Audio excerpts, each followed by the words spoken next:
la vidéo risque d'être un peu longue, mais il fallait en fait expliquer toutes ces choses-là avant de rentrer dans le vif du sujet. Donc, selon, on va dire, les trois grandes influences qui nous habitent au Mali et en s'inspirant du cas coréen, comme je l'ai dit tantôt dans la vidéo, nos cultures sont très similaires avec la culture hindouiste, avec la culture bouddhiste en fait. Donc, dans cette culture-là, en tout cas telle qu'on la voit, la femme, elle a le droit d'être utile à la société. Mais toute petite fille, toute jeune fille est éduquée, est préparée qu'à labara, comme on dit en Bambara, comme on l'a dit à Sunjata, et ça se dit aussi dans ce cadre-là, les femmes Mousso ou labara lenedo, en fait, elles sont prédisposées, on les prépare comme on prépare finalement, et ce sera l'occasion aussi d'une vidéo très bientôt, comme on prépare en fait les princesses en Angleterre, le château de Windsor, la royauté, tout comme ils sont préparés dès le bas âge à être des personnes distinguées, des personnes raffinées, des personnes qui ne sont pas comme tout le monde. Dans la société africaine profonde, nous sommes tous finalement des sortes, entre guillemets, de princes en fait et de princesses. Chaque famille a en fait une idéologie, une philosophie, une vision qui se transmet de père en fils, de mère en fille. Et donc, dans la philosophie de cette famille-là, il y a des codes, il y a des interdits, il y a des injonctions, il y a des missions. Tu ne fais pas tout ce que tu veux, que tu sois une femme que tu sois une femme ou un homme. Pareil que ce que vous pouvez voir aujourd'hui au sein de la maison royale, Buckingham Palace, tout ça, que l'on soit un homme ou une femme, un aîné ou un cadet ou au milieu de la fratrie, tu ne fais pas tout ce que tu veux, tu ne t'appartiens pas. Voilà pourquoi, comme dit souvent une de mes tantes, notre société est très belle. Chez eux, on remarque que c'est souvent la haute bourgeoisie et les héritiers qui sont censés être ainsi. Chez nous, dans notre culture, on remarquera que toutes les familles ont ça en fait. Que l'on soit d'une caste ou d'une autre, et comme on le dit, aucune caste n'est supérieure à l'autre. Souvent, c'est notre mauvaise compréhension de la société qui nous fait comprendre cela. Parce qu'on étudie moins notre culture, on en sait moins sur nous. Mais toute famille a une ligne directrice à adopter de père en fils et de mère en fille. Et dans cette logique-là, la femme est prédisposée, on l'éduque, on l'accompagne dès le bas âge, en fait, à un but ultime, c'est le mariage. Et ce mariage-là, il ne va pas être conclu en fonction de la beauté de la femme, mais plutôt de la préséance de sa famille. Et comment on a une idée de la préséance de sa famille, on remarque dans la société, à travers les enquêtes du voisinage, à travers l'histoire de la famille, comment est cette famille? Comme je vous l'ai dit, est-ce qu'elle a réalisé des grandes choses? Est-ce qu'elle a une haute moralité? Est-ce qu'elle n'a pas été trempée dans des affaires louches, escroquerie, trahison face à la communauté, etc., etc. Et en fonction de ça, les familles se lient. Voilà pourquoi chez nous, on dit en Afrique, ce n'est pas deux personnes qui se marient, c'est deux entités. Voilà pourquoi aujourd'hui encore chez nous, un garçon ne peut pas se lever pour dire qu'il va épouser une femme. Il faut d'abord l'aval de ses aïeux. Et quand je dis aïeux, j'ai parlé tout à l'heure de la gérontocratie. Ça, c'est ses parents, le papa, mais plus les oncles paternels, ainsi que les grands frères. Quand je dis grands frères, les fils de ses oncles, les cousins et aussi ses propres frères. C'est eux tous qui vont en fait se concerter pour pouvoir valider l'union entre le monsieur qui va aller demander la main, même si aujourd'hui il y a plus de souplesse auprès de la famille de la femme en fait.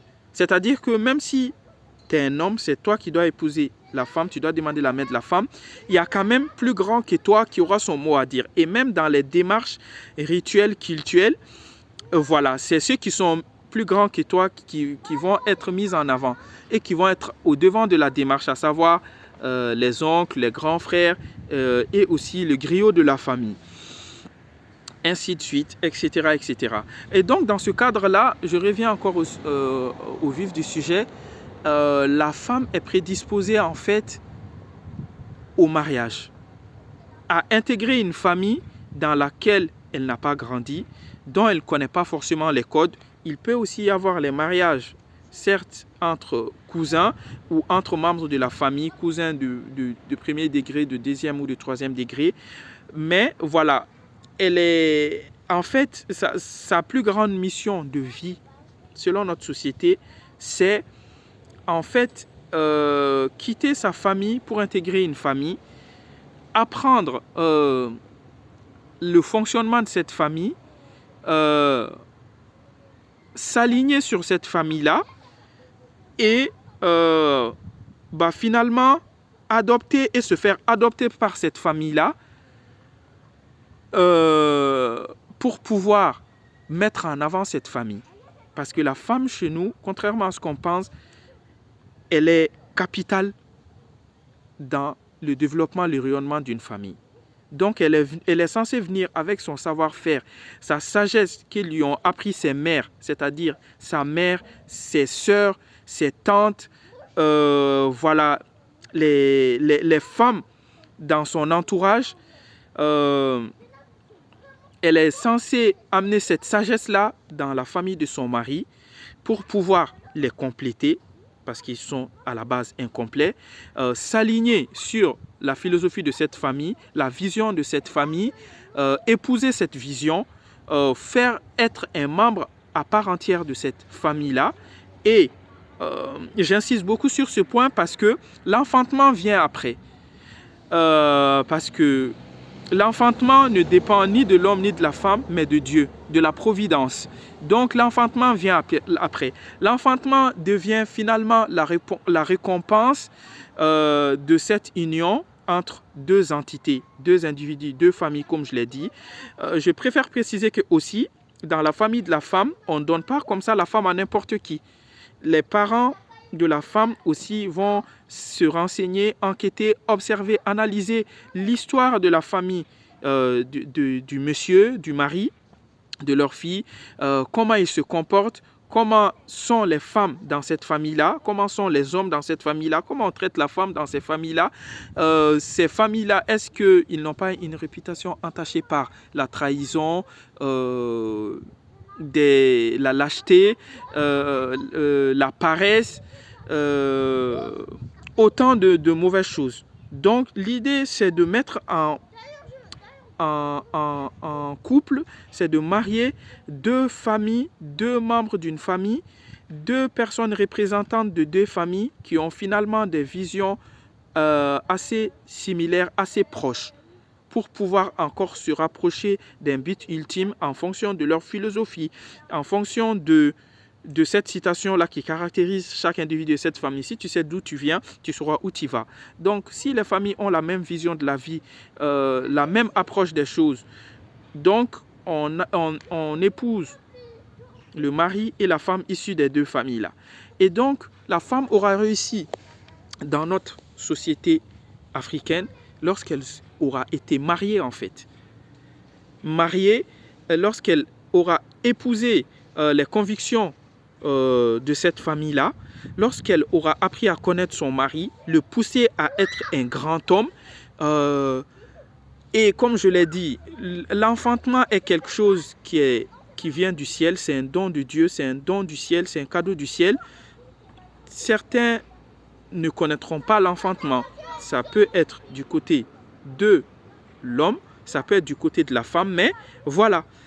L'enfantement est un cadeau, un surplus, mais la réalité c'est que un homme et une femme n'aura vraiment réussi sa vie dans notre société que lorsqu'il se sera marié. Et cela indépendamment en fonction de ses ressources. Ça compte certes parce que quand on se marie, il faut quand même minimum subvenir aux besoins de sa famille, mais on ne va pas donner notre fille ou faire épouser une femme à notre petit garçon ou à notre homme parce que sous condition de ressources. On va l'épouser parce que, ou on va la donner en mariage parce que nous avons les mêmes philosophies. Nous savons que lorsque notre enfant va partir dans cette famille, il ne va pas souffrir, etc., etc. Je parle de comment ça doit se passer. Eh bien, dans le contexte actuel, d'autres influences, je parle d'influences de manière neutre en fait. Voilà, d'autres influences, d'autres cultures sont venues enrichir cela ou encore la modifier. Comme je l'ai dit, la culture islamique, dans le sens où les parents donnent l'enfant, mais l'enfant a aussi un mot à dire, plus ou moins. Et aussi, avec la modernité, souvent on peut, dans le cadre des études ou dans le cadre de l'évolution sociale, demander la main d'une fille de notre propre initiative, mais n'empêche que quand même les parents auront toujours un mot à dire. Voilà, en fonction justement de la symbiose, de la complémentarité, de la similarité entre les cultures familiales, les objectifs, les ambitions, les philosophies familiales, comme je l'ai dit. Donc, à partir de là, on procède au mariage. Et justement, la culture occidentale aujourd'hui, la culture occidentale qui évolue vers la mondialisation, dit que la femme n'a pas à attendre un mariage pour se réaliser.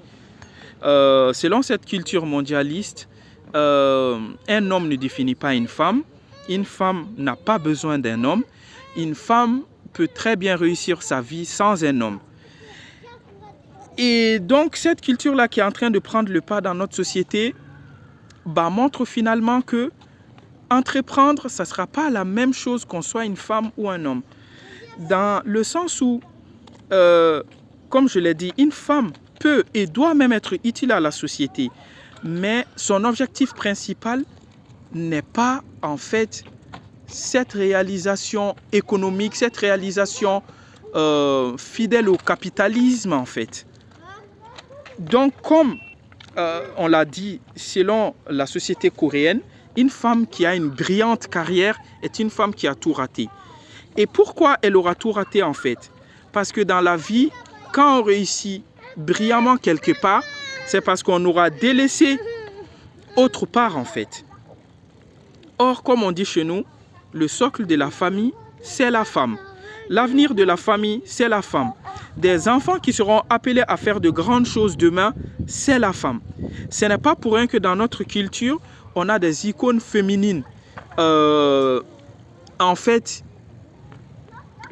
qu'on retrouve de manière abstraite ou de manière très directe dans l'éducation globale des filles. C'est l'icône, la figure de la mère de Soundiata Keita, Sogolon Koné en fait.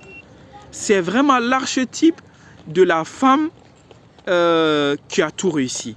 Voilà pourquoi tout le monde plébiscite son fils Soundiata, l'empereur, le fondateur de l'empire mandingue en fait.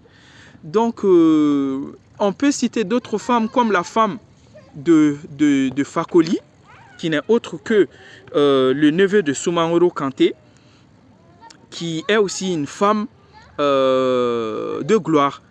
La mère de Biton Koulibaly, le roi de Ségou, la sœur, plus précisément la demi-sœur de Soundiata Keita, Nakana Souko, c'est des grandes femmes qui font en fait la fierté de notre culture et dont le parcours doit être en fait enseigné à nos filles. Donc, comme je l'ai dit, aller à l'école pour une femme, c'est bien. Se réaliser professionnellement pour une femme, c'est bien. Mais selon notre culture profonde, la priorité principale d'une femme, c'est le mariage. le mariage, le fait de réussir ce mariage-là, le fait de finalement de réussir l'équation de s'épanouir tout en réussissant son mariage. En fait, le mariage vient en avant, le mariage est la fin en soi et ensuite viennent les autres voies.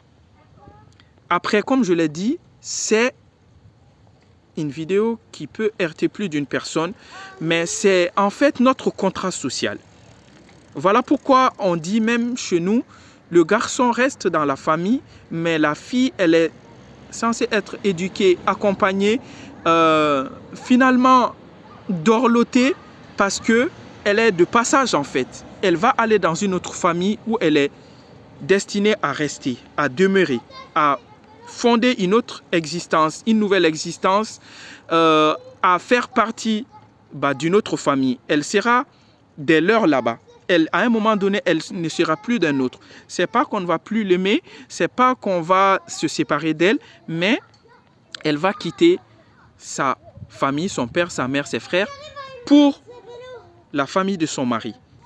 Et compléter ce mari-là, être en symbiose avec ce mari-là, être dans une complicité avec ce mari-là, pas forcément l'amour, mais la complicité affectueuse, le respect mutuel. Et dans ce cadre-là, dans ce projet de famille, il y aura des enfants qui vont venir. Ces enfants-là qui vont être éduqués par une femme. Voilà. Et ces enfants-là seront amenés à faire de grandes choses si ce mariage aura été basé sur le respect mutuel. Aussi, comme on dit chez nous, la patience et la maturité de la femme. Des deux, mais de la femme ici, parce qu'on parle de ce sujet-là.